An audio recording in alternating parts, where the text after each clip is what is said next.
Olá! Com o patrocínio do Badoff, que faz o melhor brioche da cidade, está entrando no ar pela TV Pop, canal a cabo Speed Fiber, analógico 14, digital 15.6, o programa No Ataque e na Defesa.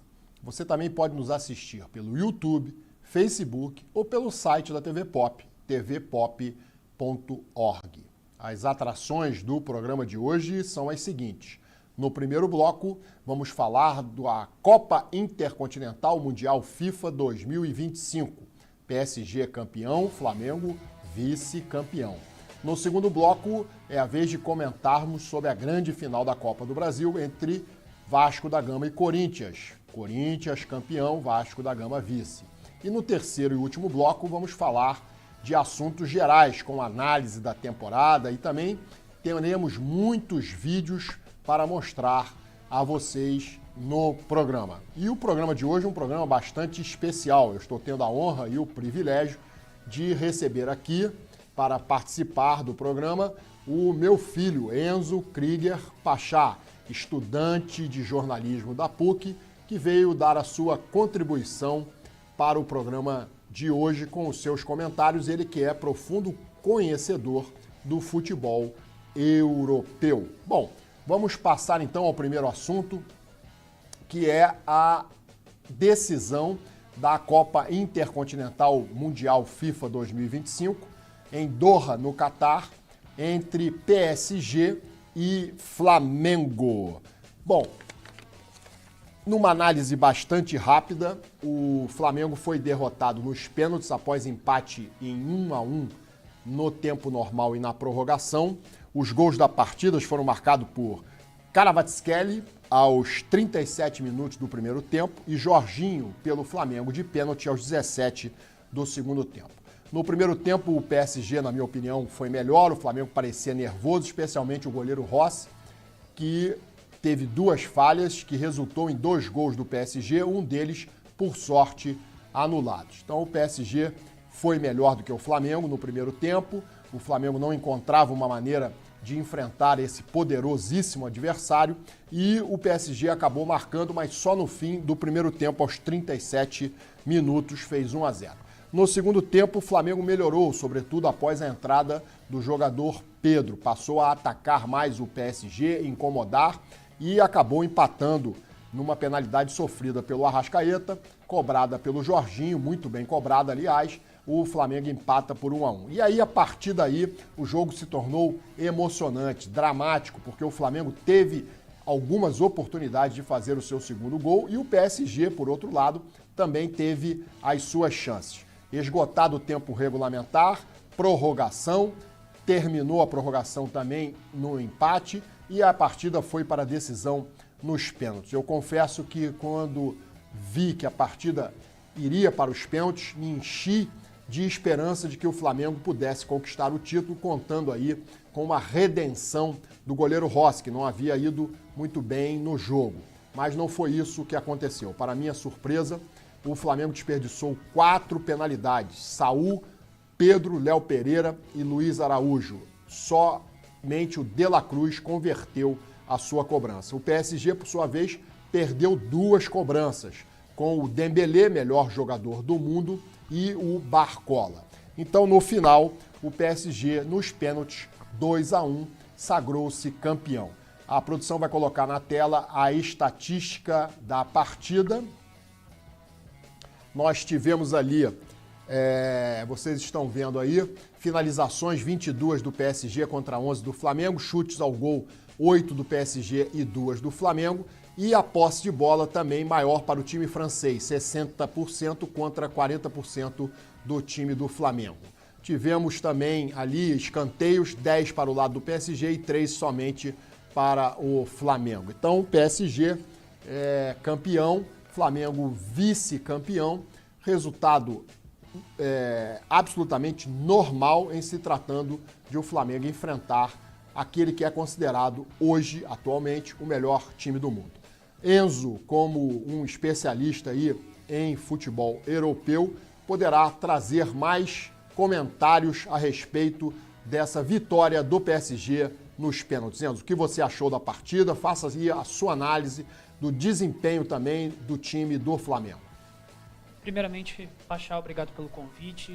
Estou aqui pela segunda vez, a primeira foi lá no Bola Fora em 2023, agora é no ataque e na defesa. Sobre Flamengo 1, Paris Saint-Germain 1, um jogo que o Flamengo mostrou porque tem solidez no trabalho do Felipe Luiz. Conseguiu fazer o impossível quase ser possível. Levou o jogo para os pênaltis, que era sim a melhor chance de conquistar o caneco. Infelizmente não aconteceu, porque Safonov, ninguém diria, salvou... Aproxima só um pouquinho o microfone. Safonov salvou 4 cobranças de pênalti. E isso foi uma surpresa. Claro, ele teve uma estratégia muito bem adotada, estudou bem naquela planilhazinha os pênaltis do Flamengo e fez-se o herói do título do Paris Saint-Germain. No jogo, o Flamengo não conseguia escapar bem da pressão do Paris Saint-Germain, era uma pressão quase perfeita do time francês, é um time que tem essa característica. São basicamente vários times dentro de um time. O Vitinha recuava para compor a posição do Nuno Mendes quando avançava. O próprio João Neves entrava, atacava os espaços. Fabian Ruiz também fazia isso. E o time do Paris Saint-Germain mostrou porque foi o grande time de 2025, um dos melhores times do mundo, e coroado como o grande time de 2025 com a Copa Intercontinental de Clubes. O gol do Kvaratskhelia sai numa jogada típica do Paris Saint-Germain, que é o cruzamento pela costa da defesa e para o ponta oposto, cruzamento do Doué, a bola acaba desviada pelo Rossi, que acaba ali falhando sim, e o Kvaratskhelia faz 1-0. O Flamengo empata depois de um erro do Marquinhos, pênalti no Arrascaeta, e o Jorginho, com a cobrança típica dele, o Jorginho tem como errar? Não tem como errar. Não entendi por que foi substituído, era uma possível arma para o Flamengo nas disputas que consagrariam o time rubro-negro como campeão. O Jorginho seria um diferencial nesses pênaltis, mas acabou que o verdadeiro diferencial foi o goleiro russo, a surpresa que não havia pegado um pênalti na carreira, Safonov. Bom, e como é que você viu o desempenho do Flamengo? Você acha que o Flamengo enfrentou de igual para igual? Sabemos que não, mas você acha que o Flamengo foi corajoso, desempenho satisfatório em se tratando de enfrentar aquele que é considerado o melhor time do mundo? O Flamengo deixou a desejar ou você viu um Flamengo consistente e até mesmo com uma boa possibilidade de ter vencido no tempo normal e na prorrogação? Só aproxima o microfone para que a gente possa captar bem a sua voz. O Flamengo começou nervoso, começou errando, começou cometendo algumas falhas que normalmente não comete. Mas a postura durante o jogo foi crescendo, foi evoluindo. E talvez se não fosse o erro do Rossi, a gente poderia estar até falando hoje de um Flamengo campeão mundial. Surpreendeu, eu gostei. E como disse no início do comentário, é uma coroação de um grande trabalho, um grande ano do Flamengo. E o clube rubro-negro tem que abrir o olho. Recentemente o Felipe Luiz foi lá visitar o ex-clube, o Atlético de Madrid.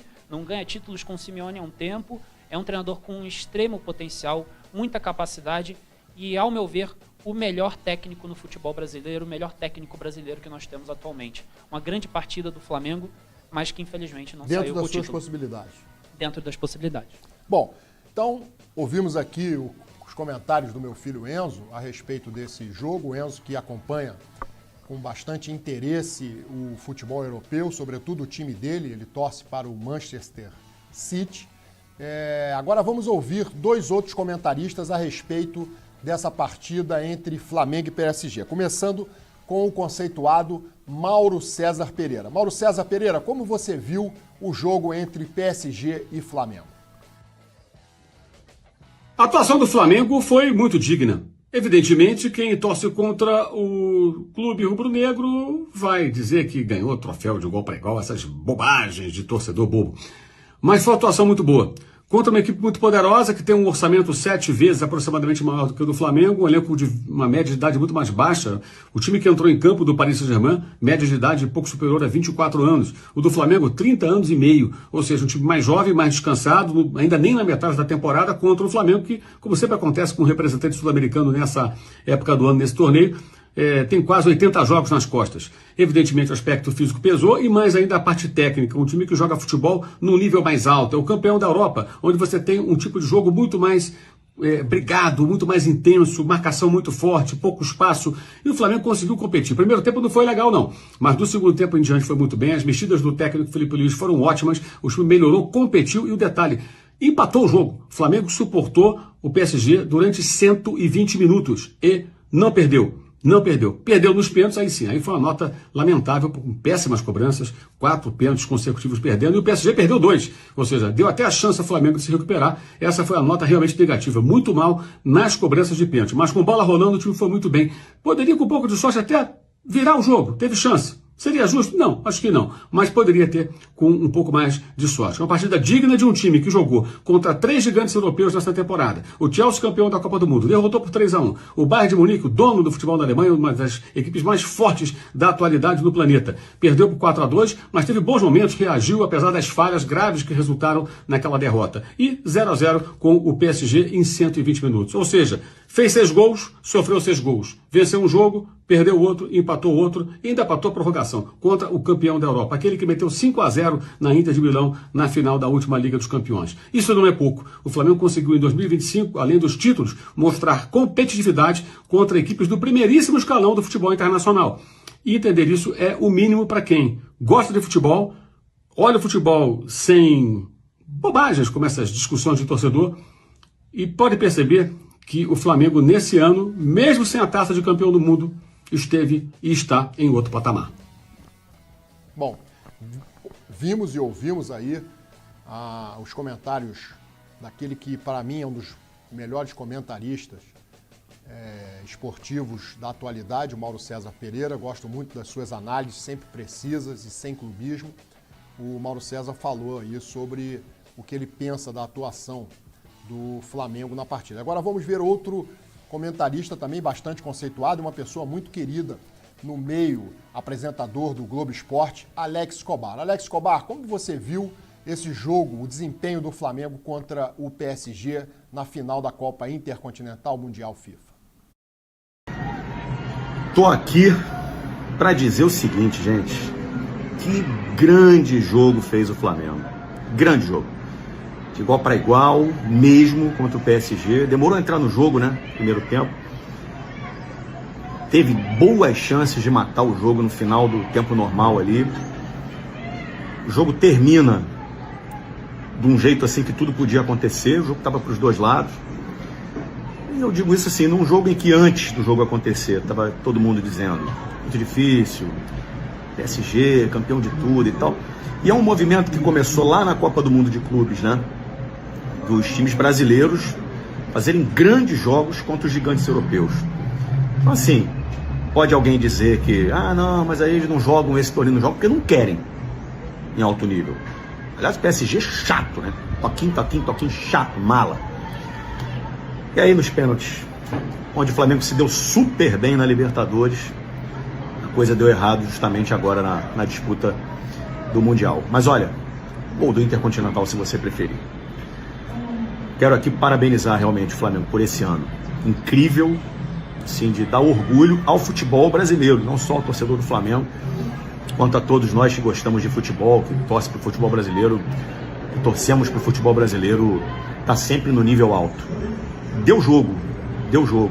E em muitas finais de Intercontinental, nos últimos anos, não teve jogo, né? E deu jogo hoje. Foi para os pênaltis e foi por muito pouco. E fica ali uma sensação de que em breve o Flamengo vai beliscar esse Intercontinental aí. E quem sabe a próxima Copa do Mundo de Clubes. O trabalho está feito para isso. Parabéns ao Flamengo. Bom, mais uma análise aí dessa grande partida PSG e Flamengo feita pelo Alex Escobar. Agora nós vamos falar sobre a temporada. Temos 2 vídeos aí para mostrar sobre a temporada do Flamengo. As opiniões de JP Sombra e de Victor Birner, da ESPN. Começando pela opinião do JP Sombra. E a temporada do Flamengo, JP Sombra, como você viu?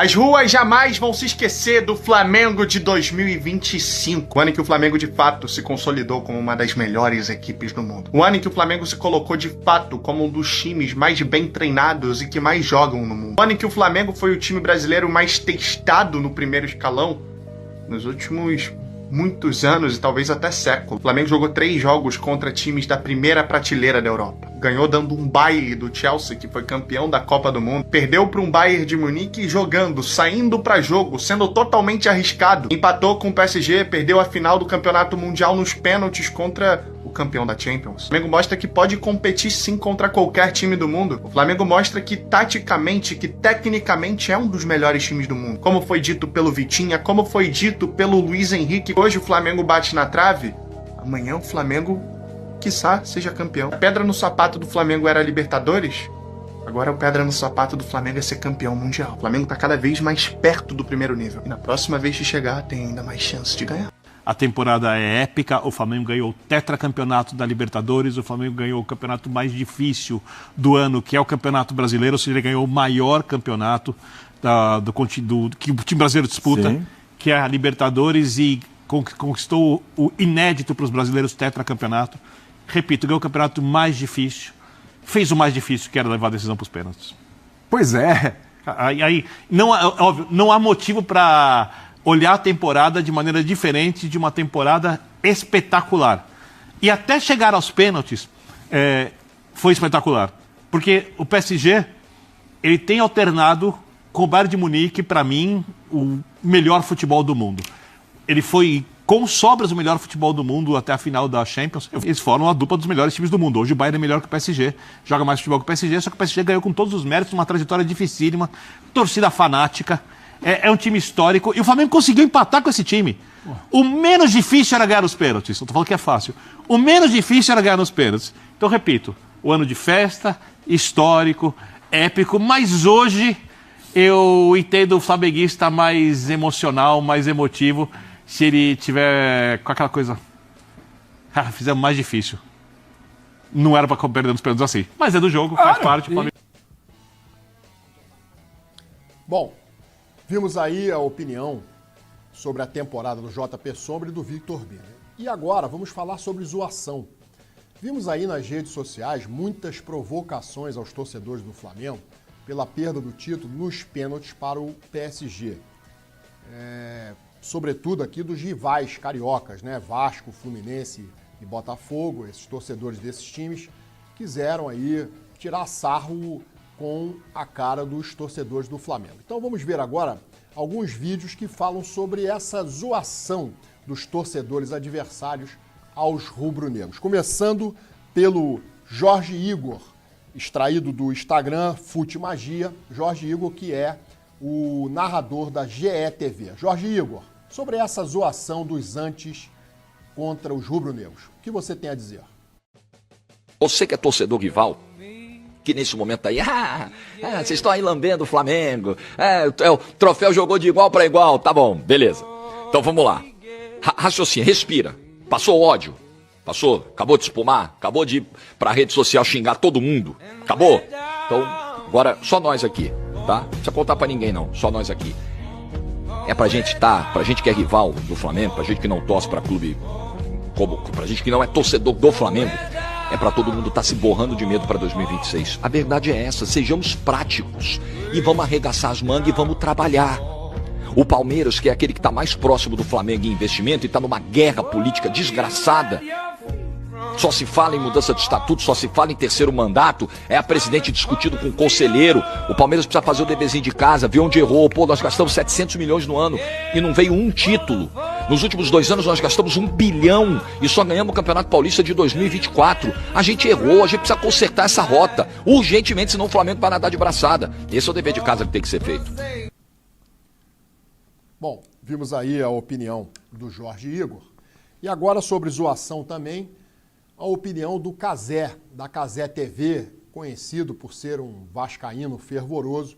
Vamos ver o que o Cazé falou sobre o Flamengo e essa zoação. Sim. O Flamengo ficou no detalhe de ganhar do Paris Saint-Germain. Ano que vem, o Flamengo de novo vai ter a chance de fazer tudo de novo. Exato. O que o meu time está fazendo para chegar lá? O que o seu time está fazendo para chegar lá? Essa é a grande questão. Rapaziada, olha só, o Flamengo vai estar lá de novo. Exatamente. E de novo. E eu falei isso no início da transmissão. Cada dia que passa, e isso para o futebol brasileiro é muito bom, infelizmente, para mim que sou vascaíno, o Flamengo é o representante brasileiro, poderia ser o Palmeiras, a distância está diminuindo, cara. está diminuindo. O Flamengo contratou um jogador de 25 milhões de euros, o Palmeiras contratou um jogador de 25 milhões de euros, ano que vem o Flamengo vai contratar um jogador de 30 milhões de euros, o Palmeiras de 30 também, e o nível, meu irmão, aí o Kvaratskhelia custa 70. Aí ano que vem tem um jogador que custa 30. Aí ano que vem tem um jogador que custa 40. Bom, e para fechar, vamos ver aí o que o Rafael Sobis, ex-jogador do Internacional, passagem também pelo Fluminense, o que o Rafael Sobis falou para quem estava zoando os torcedores do Flamengo. Rafael Sobis, é com você. Ei, tu aí que tá rindo da derrota do Flamengo. Vem cá. É inveja, né? É inveja. Eu sei porque eu também tô. Imagina a gente ter que admitir que o time do Flamengo é muito bom. Imagina a gente ter que admitir que tudo que o Flamengo tá colhendo ele plantou e ele merece. Imagina a gente ter que admitir que o nosso time tá anos-luz atrás do Flamengo. Meu caro, o Flamengo hoje mostrou, escancarou para nós o quanto vai ser difícil competir com eles. O Flamengo ficou muito próximo de cravar a bandeira do Flamengo como campeão do mundo, contra um dos times que mais encanta no mundo. Meu caro, a gente tem inveja. E quando a gente olha para o nosso umbigo, a gente vê que a coisa tá feia para os nossos clubes, seja em organização, estrutura, ou simplesmente porque existe um Flamengo que tá nadando de braçada. Para doer mais ainda o nosso coração, o Flamengo vai seguir ganhando. A gente vai seguir sofrendo, e a gente vai seguir com inveja. E pior coisa que tem, pior sentimento que tem, é a gente rir de algo que a gente não consegue fazer. E a gente tem inveja. O Flamengo vai seguir forte. Que droga! Eu não sou flamenguista. Mas como um ex-jogador, essa é a verdade. Bom, vimos aí os comentários sobre essa zoação. É claro que a zoação faz parte do mundo do futebol. É o que dá a graça ao futebol, na minha opinião, essa rivalidade. Mas abram o olho, porque senão os antes vão ter aí a sua vida voltada para secar o Flamengo.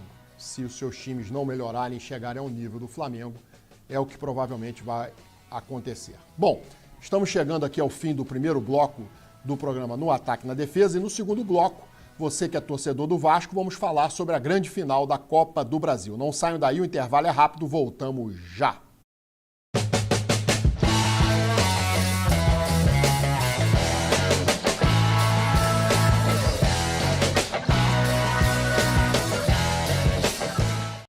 Você que está assistindo ao programa No Ataque na Defesa, preste atenção nessa dica.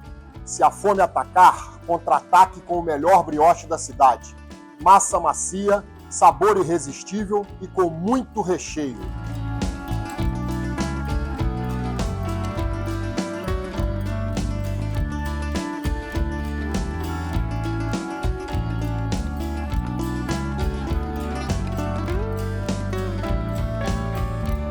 Pensou brioche? Pensou pacote.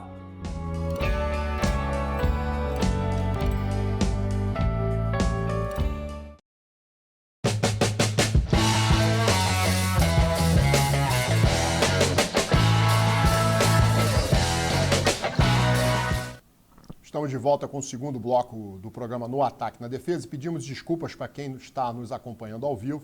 Tivemos aqui um probleminha, uma queda de energia, mas já está tudo solucionado. Então vamos agora falar da grande final da Copa do Brasil. Primeiro jogo em São Paulo, Corinthians 0, Vasco da Gama 0. Segundo e derradeiro jogo no Maracanã, para um público de 67.111 torcedores, o Vasco foi derrotado pelo Corinthians por 2-1.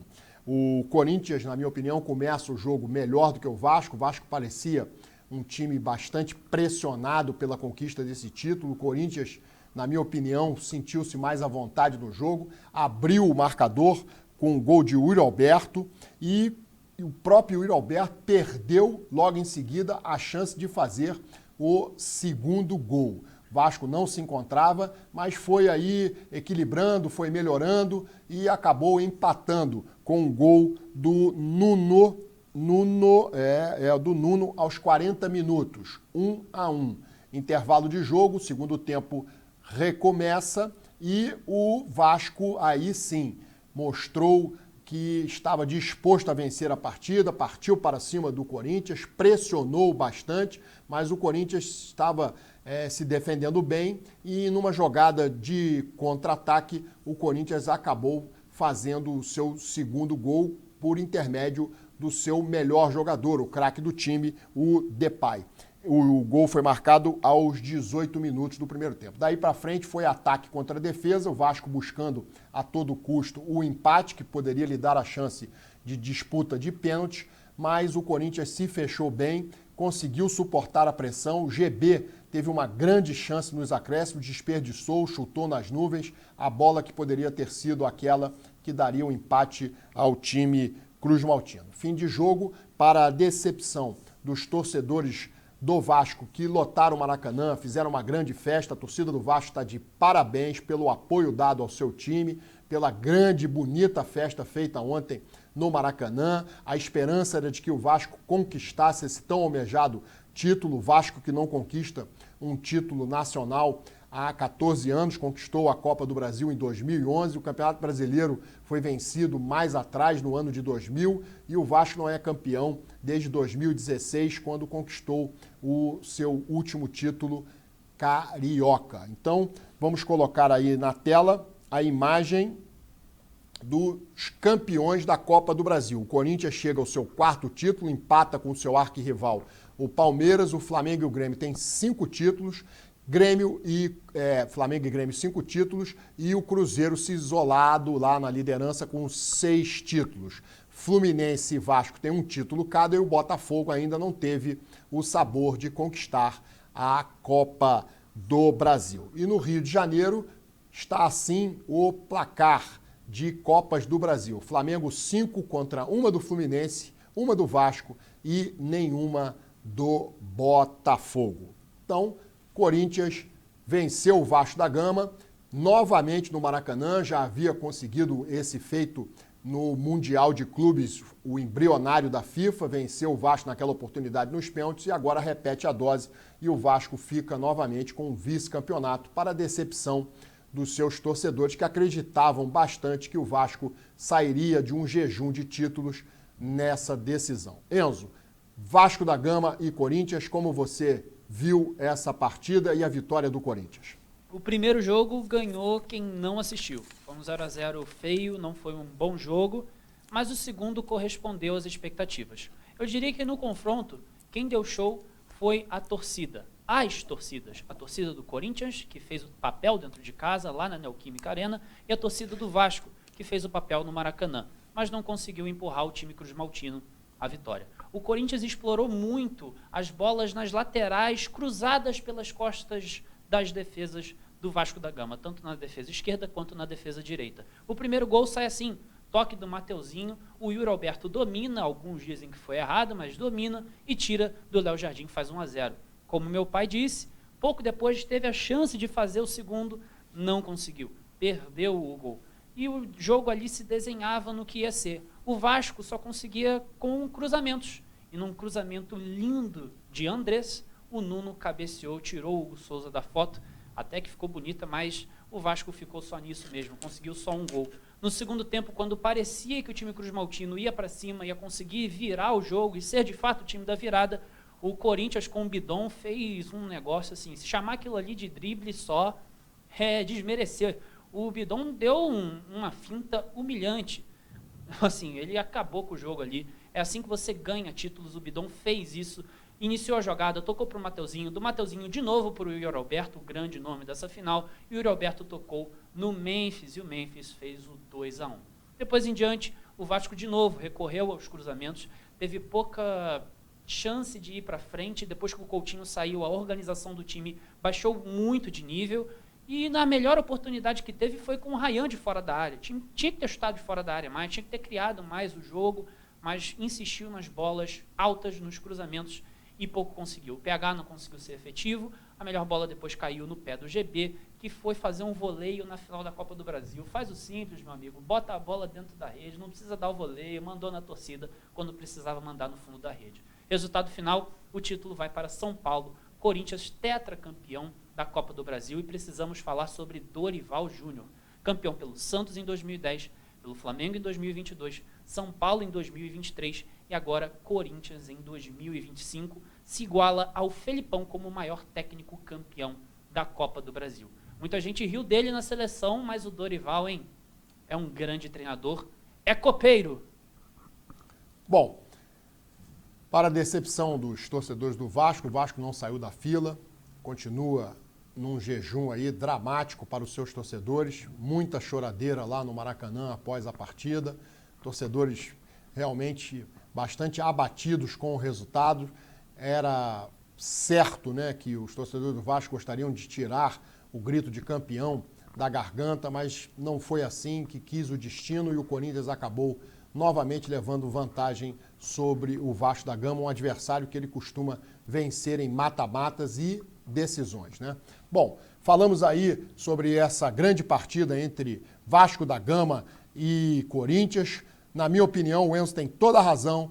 O craque do jogo foi a torcida do Corinthians em Itaquera e a torcida do Vasco pelo grande show que fez no Maracanã, com mosaico, empurrou o time até o fim, mas infelizmente o resultado não foi aquele esperado. Bom, estamos encerrando aqui o segundo bloco e no terceiro bloco, assuntos gerais, vamos passar aí várias informações e vídeos para você se atualizar sobre o futebol brasileiro. Um abraço a todos. Um abraço não, estamos de volta daqui a pouco. Não acabou ainda, ué? Daqui a pouco estamos de volta. Vamos para o intervalo.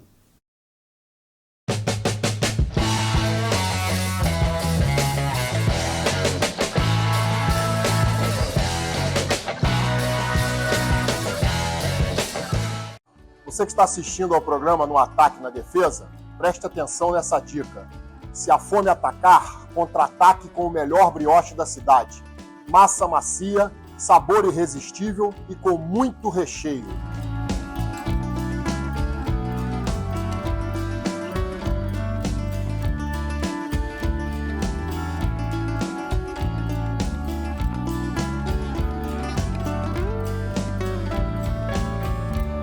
Pensou brioche? Pensou?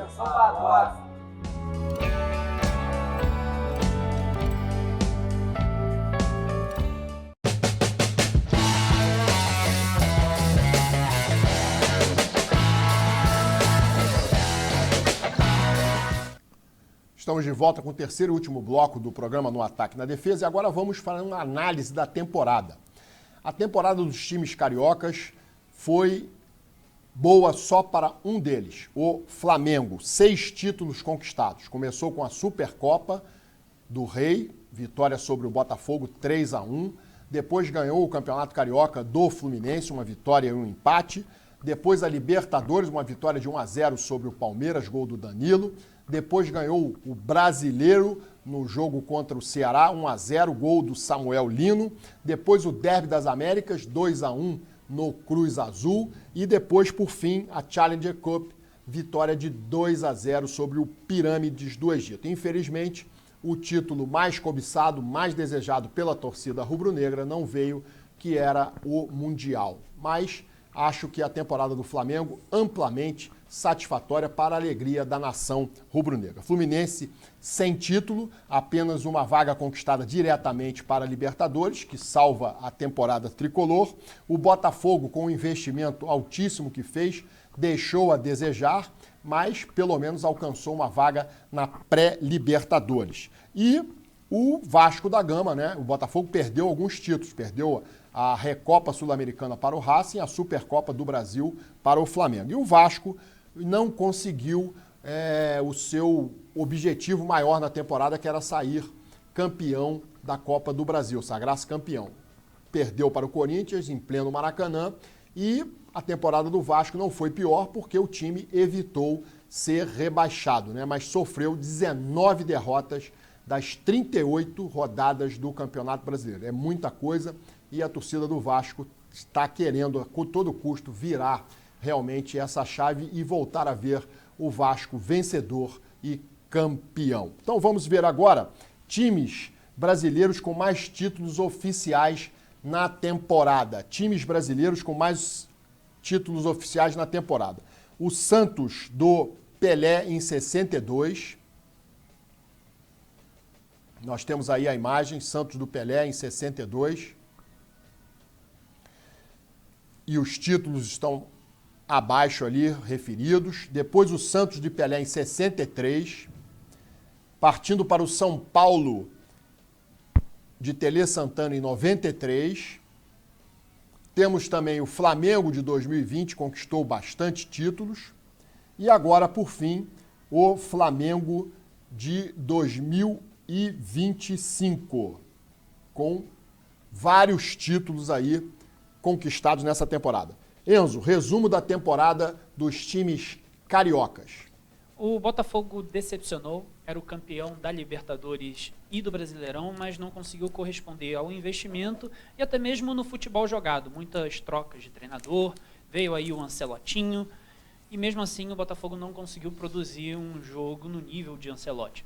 Acho que a temporada do Botafogo foi um pouco decepcionante, sim, para o torcedor, especialmente depois de se encher de esperança de um ano em que ganhou muitos títulos, porque não o melhor ano da história do Botafogo, 2024. O Vasco da Gama amargou mais um vice. Né? Tem aí esse estigma de que o Vasco é o time que é o time vice, mas não conseguiu ganhar, não conseguiu sair da fila. Porém, conseguiu uma classificação para a Copa Sul-Americana, que você esqueceu de mencionar, mas super importante para o clube do Vasco da Gama. Vai disputar mais uma vez essa competição e, quem sabe, não pode beliscar alguma coisa no ano que vem.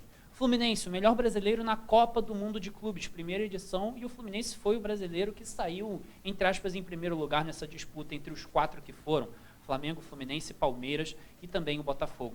Bem lembrado, eu havia esquecido dessa participação brilhante do Fluminense na Copa do Mundo de Clubes. O Fluminense não só brilhou no futebol, como também encheu o cofre, tá com a bufunfa, ganhou bastante dinheiro, mas não conseguiu corresponder no fim da temporada, nessa reta final. O Thiago Silva estava lá, mas o Fluminense ficou pendente de um ataque bem ruim, bem fraco. O Everaldo não conseguia fazer gols, ele é um número 9, precisa fazer gols.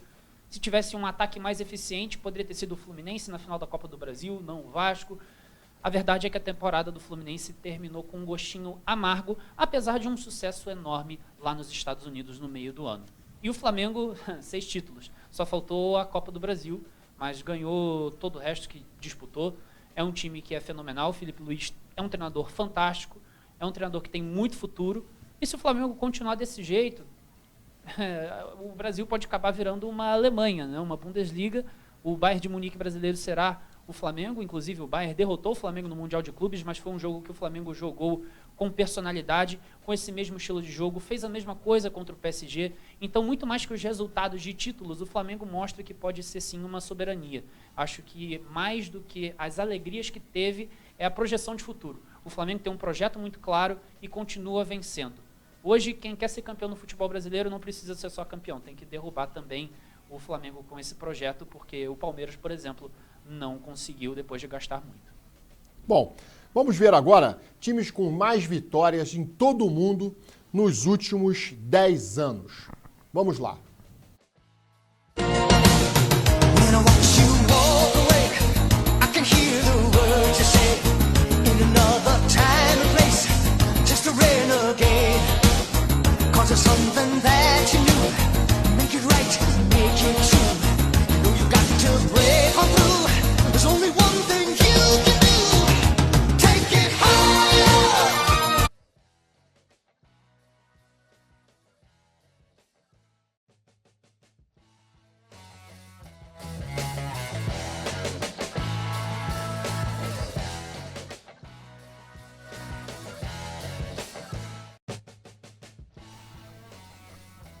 Enzo, vimos aí que o Flamengo está à frente do seu sítio. O que você tem a dizer sobre isso, em número de vitórias conquistadas? O Flamengo joga mais partidas no ano, então se fosse pegar ali estatisticamente falando, em percentual de vitórias, talvez o City tenha um percentual melhor. Boa saída.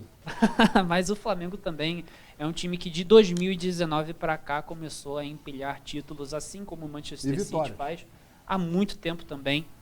E por falar em títulos, vamos ver aí a imagem que faltamos exibir dos títulos conquistados pelo Flamengo, os 6 títulos conquistados pelo Flamengo. Temos a imagem aí da temporada. Não, isso aí é sextupla coroa, filho. Fala aí sobre isso aí. Vamos lá. Sextuplas coroas. Barcelona, Bayern de Munique, Paris Saint-Germain. O Flamengo, na minha opinião, é sextete porque não conquistou a Copa do Brasil. Para ser sextupla coroa, para ser uma tríplice coroa no primeiro lugar, você precisa ganhar a Liga Nacional, a Copa Nacional e a Copa Continental. O Flamengo conquistou 6 troféus, sim. É para ser comemorado, é para ser celebrado, mas, na minha opinião, um sextete. Tríplices coroas são ali de Bayern, de Munique, Barcelona e PSG, que depois ganharam as Copas que sucedem essas conquistas e viraram sextuplas coroas. De qualquer forma, o Flamengo faz um sextete, o primeiro clube brasileiro a fazer isso, e é histórico com toda certeza para o rubro-negro. Bom, então vamos ver agora, voltando aqui, a produção vai voltar aqui com a gente, voltando aqui para o território nacional e para o Rio de Janeiro, vamos ver agora os reis dos clássicos cariocas por ano no século XXI. Nós temos aí, o Flamengo foi melhor em 12 dos 25 anos do século XXI, sendo 6 nos últimos 10 anos. Além disso, é o time com melhor aproveitamento nos clássicos nesse século. 52,80% de aproveitamento em 298 jogos. Em segundo lugar, o Vasco foi o melhor nos clássicos, em 6 dos 25 anos. A última vez, porém, foi em 2016. O Fluminense terminou 4 vezes como melhor do ano nos clássicos nesse século, contra 3 do Botafogo. Bom, Flamengo não é novidade, né, Enzo? Domina o futebol no Rio de Janeiro. Bom, os times cariocas, eles sempre têm aquela gana por ganhar do rival, né? O Fluminense quando ganha do Vasco, o Vasco quando ganha do Fluminense, o Flamengo quando ganha do Botafogo. É sempre uma graça a mais ao esporte. E ainda tem aquela resenha do VAR, né? Que chega lá no fim do ano e o torcedor vira pro outro e fala: mas o meu time ganhou mais do seu esse ano.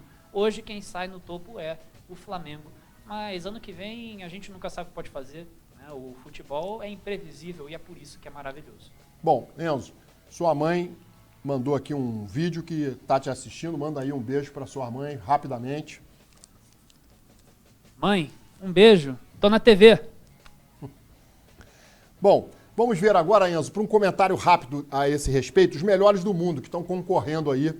Fala um pouco sobre essa disputa aí. O que você acha? O Flamengo tem ou não tem chance de se sobrepor ali aos seus concorrentes PSG, Barcelona, Chelsea e Liverpool?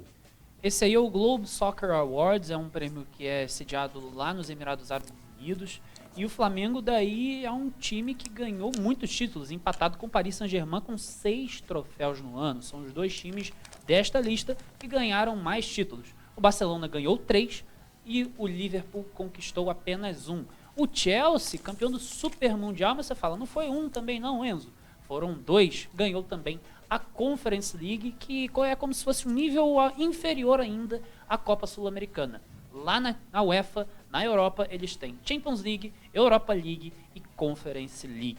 O Flamengo, na minha opinião, pode até beliscar um segundo lugar, porque fez um ano muito importante. É que o Paris Saint-Germain papou quase tudo, chegou na final do Super Mundial e conseguiu ser vice para o Chelsea, mas o Flamengo pode disputar sim, quem sabe até não leva uma surpresa, seria muito importante. Bom, vamos agora falar de um outro assunto aqui, vamos falar de assunto de torcida. Eu vejo muitas torcidas rivais quando enfrentam o Flamengo, chamar a torcida do Flamengo de teatro. Vamos ver aí uma pesquisa do jornal O Globo que colocou a torcida do Flamengo como a mais barulhenta, que mais canta, em primeiro lugar. Né? E a dos rivais, o Fluminense ficou em 9º, a do Botafogo ficou em 10º e a do Vasco da Gama em 12º. Então, eu pergunto, que torcida de teatro é essa que, segundo a pesquisa do jornal O Globo, TV Globo, diz que a do Flamengo é a que mais canta? Bom, então isso é uma invenção da torcida rival para tentar agredir ou tentar zoar a torcida do Flamengo, mas em vão. Vamos ver agora também que falam muito que a torcida do Flamengo é terceirizada. Lá em Lima, no Peru, tem um vídeo aí mostrando rubro-negros de todos os cantos do Brasil e do mundo se deslocaram para Lima para assistir a grande final da Libertadores contra o Palmeiras, que o Flamengo sagrou-se tetracampeão. Vamos ver esse vídeo aí. Vocês são flamenguistas de onde? Rio Branco do Acre! Campo Grande, Mato Grosso do Sul! São Paulo, capital! Rio de Janeiro! Porto Velho, Rondônia! Picos, Piauí! Blumenau, Santa Catarina aí, ó. União da Vitória, Paraná aqui, ó. Mengão. Itabatinga, no Amazonas. Eu vim de Salvador, Bahia, só pra me ver isso daqui. Pô, Fortaleza, Ceará, irmão. Vem aqui, ó, ver o Tetra. Arapoema, Tocantins, vamos! Tetra! Roraima. Aracaju, Sergipe, o menor estado do Brasil, mas somos uma grande força. Macapá, estado do Amapá. Eu sou Belo Horizontino, sou de Minas Gerais e sou Flamengo com orgulho, por escolha. Santarém, Pará, estamos aqui em Lima para comemorar mais um título da Libertadores pro Flamengo. Da Paraíba, cidade de Souza, do Sertão. Tá o Rio Grande do Norte, do Nordeste, diretamente pro Peru. E vamos ser campeões, hein? Sou de Goiás, Anápolis, mas eu ainda vim mais de longe, que eu vim de Portugal, Algarve, e vim pra cá assistir o Mengão ser campeão. Vamos! Cachoeira, Itapemirim, Maceió, Alagoas. Urubu, Maranhão. Flamengo, Brasília, vamos! Cuiabá, Mato Grosso, é Flamengo. Olinda, Pernambuco. Porto Alegre, é domingo! Bom, que torcida terceirizada é essa, como dizem os rivais que o Flamengo tem? Se fosse terceirizado, as pessoas não se dariam trabalho de se deslocarem até Lima para acompanhar o Flamengo. E outra coisa também, que é uma invenção dos times rivais, é dizer que o Flamengo fica só no cheirinho. Mostra aí, produção, o cheirinho do Flamengo nessa temporada. Olha lá, o nariz entupiu de tanto cheirinho, aspirando aí as taças que conquistadas nessa temporada. Bom, avisar a produção aqui que, pelo adiantado da hora, não vamos exibir alguns vídeos que tínhamos separado. Vamos encerrar agora com um do JP Sombra. Quem é o maior time do Brasil, JP Sombra? Diz aí.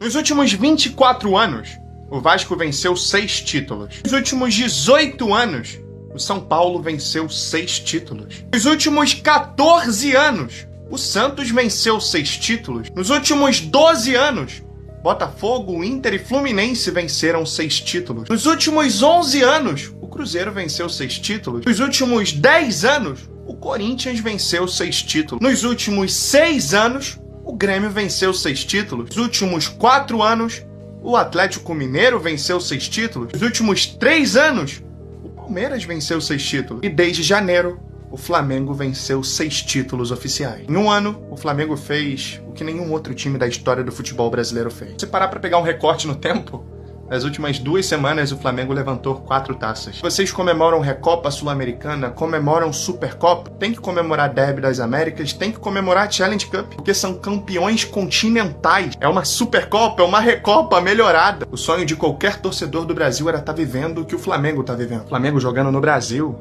é reconhecido mundialmente como um dos melhores times do mundo em 2025. Bom, vimos aí a opinião do JP Sombra, falando sobre o Flamengo, né, que realmente está um patamar acima dos seus maiores rivais aqui no Brasil. Eu estava lendo aqui uma mensagem do Dr. Marcos Macedo, colaborador do programa, parabenizando aí pelos programas todos durante o ano. Marcos, um abraço a você, muito obrigado aí pela sua colaboração. Enzo, o Flamengo está se consolidando como o maior time do Brasil?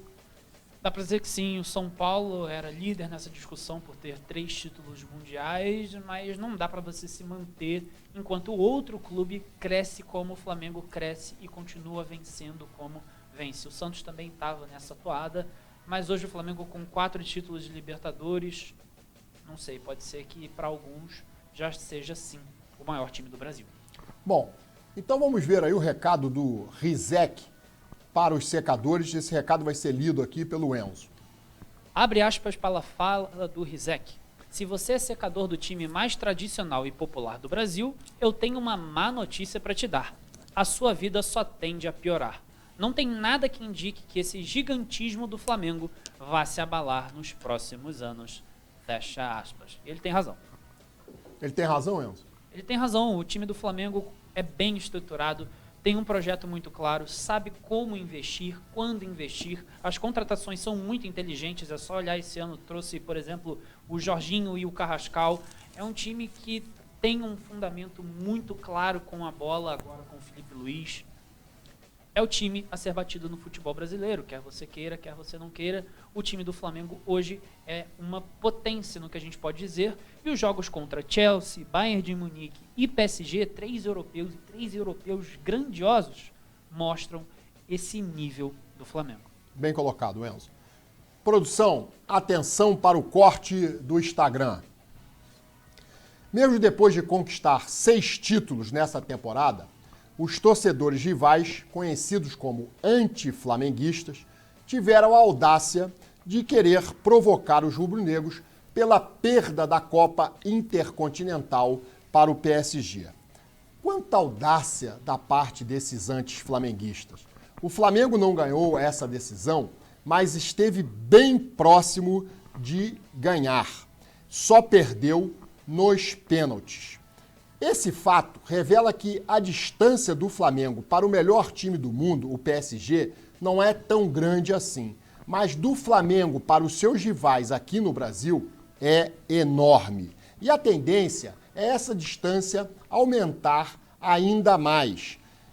Então aqui vai um recado para vocês, torcedores, secadores, anti-flamenguistas.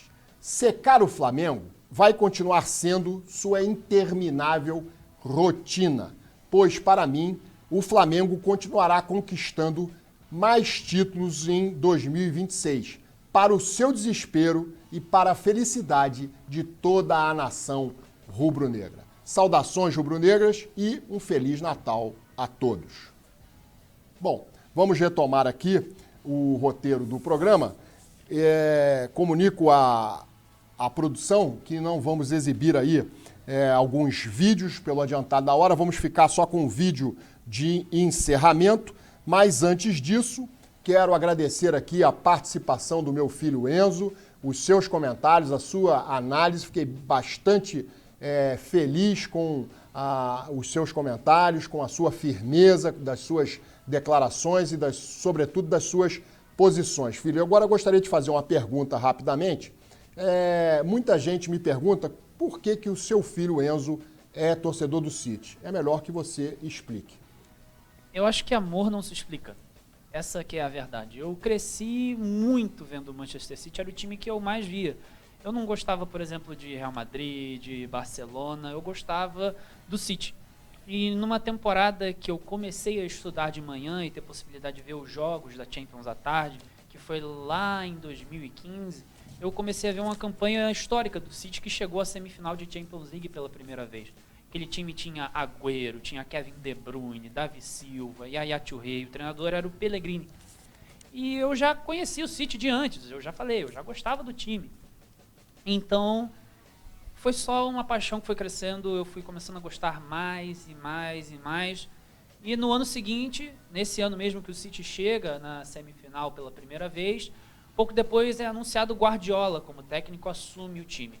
Dali em diante eu comecei a ver todos os jogos e me identificar. Eu não conseguia descrever o futebol sem pensar no Manchester City. Então foi uma paixão que foi crescendo dentro de mim como pessoa. Eu não sei dizer o que eu sentia, o que eu não sentia. Era só paixão. Era só a vontade de ver futebol, ver aquele time jogar. E fui crescendo, fui ficando famoso. O clube foi me dando atenção, eu fui aparecendo nas redes do clube, recebi camisa autografada de jogadores, apareci no Instagram, mandei mensagem de apoio a comunidades. O clube foi me fazendo uma pessoa grande no cenário. Bom, então hoje você importante. É City de coração. Eu sou City de coração, fui secretário... Em que pese o seu pai ser um torcedor fanático do Flamengo. E eu fui secretário-geral da torcida do clube aqui no Brasil por 2 anos, virei presidente da The Citizens Brasil por 1 ano, hoje eu sou membro do conselho fundador desta torcida, em contato direto com o City, ajudei a trazer os troféus do clube para cá, então esse é o coração, essa é a paixão, é uma longa história e é isso que é amor. Não sei dizer, mas é City. é que as pessoas estranham o seu pai ser um torcedor fanático do Flamengo e você torcer pelo City. Mas aí está a explicação do meu filho Enzo para quem estava curioso de saber por que o Enzo torce para o City. Bom, nós estamos nos aproximando aqui do fim do programa. Eu queria dar uma mensagem antes de nós mostrarmos o vídeo aí de encerramento que eu fiz especialmente para os torcedores do Flamengo. Eu gostaria de agradecer aí a audiência do programa. O último vídeo do corte do programa que nós colocamos no Instagram, para minha surpresa, bateu 208 mil visualizações, Opa! com 15 mil likes. Então, eu estou bastante satisfeito com o sucesso do programa. Agradeço aqui, vai os meus agradecimentos aqui à produção do programa, que nos ajuda a colocar aqui o programa no ar, o Felipe Kraus. Muito obrigado aí. Agradecendo também a participação do Enzo hoje, que me deu o privilégio, né, de participar do programa, e faço o convite para ano que vem, a partir daí do início do Campeonato Brasileiro e do Campeonato Carioca, estaremos de volta aí com um novo formato do programa No Ataque e na Defesa. Eu agradeço a todos vocês pela audiência, desejo um Feliz Natal a todos, um Feliz Ano Novo e agora um vídeo especial para os torcedores do Flamengo em 2026, mas antes o Enzo vai se despedir aqui. Enzo, rapidamente. Obrigado pelo convite, Pachá. Sempre um prazer. Pai, é para isso que eu estou me formando, para fazer isso com tanta alegria, com esse sorriso no rosto. Obrigado de coração. E vendo o amor que com você faz, eu ouso dizer que você será vencedor e fará um grande sucesso. Bom, vamos aí fechar o programa com esse vídeo aí. Eu espero que vá ao ar na íntegra esse vídeo para a torcida do Flamengo 2026. O que espera, o que a nação espera. Um abraço a todos. Ficamos por aqui. Todo fim de ano a gente escreve listas, traça rotas, bota sonhos no papel, como se a vida coubesse em linhas. Mas existem coisas que nenhuma lista alcança, que não cabem em metas, que não se medem, que só se sentem. E para a nação, 2025 foi assim. Um ano que não estava nos planos nem nos sonhos mais ousados. A gente distribuiu mais abraços, multiplicou sorrisos, reencontrou afetos, comemorou o impossível e superou limites inimagináveis. 2025 foi um ano que vai ficar para sempre na história do Flamengo e na memória de quem viveu cada segundo dessa magia. E sabe o que acontece? Quando um ano supera tudo, a gente ganha o direito de acreditar que o próximo pode ser ainda maior. E cada vez mais temos razões para acreditar. Porque 2026 vem com a força de quem já provou que o sonho não é sorte, é destino da nação. Em 2026, permita-se sonhar. De novo.